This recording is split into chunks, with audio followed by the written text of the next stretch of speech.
കണ്ടാ ഇതിൽ നോക്കിയപ്പോഴേ ഈ യൂട്യൂബിലൊക്കെ നോക്കിയപ്പം അച്ചിങ്ങയും കൊഞ്ചും അച്ചിങ്ങ.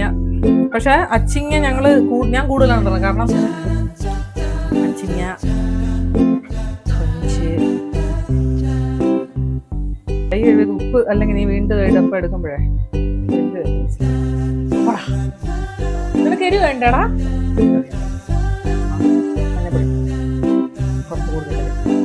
ഇടിച്ച മുളകിന്റെ എരിവ് വരത്തുള്ളൂ. അപ്പൊ അങ്ങനെ കൂടെ ഞാൻ കുറച്ച് മുളക് പൊടി ഇടാം.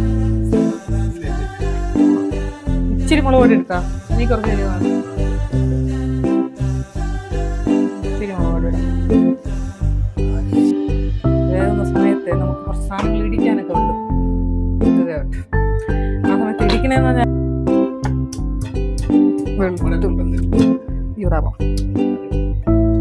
കരയല്ലേ ഉള്ളാണല്ലേ അതിന് വെള്ളമുള്ള സാധനമല്ലേ.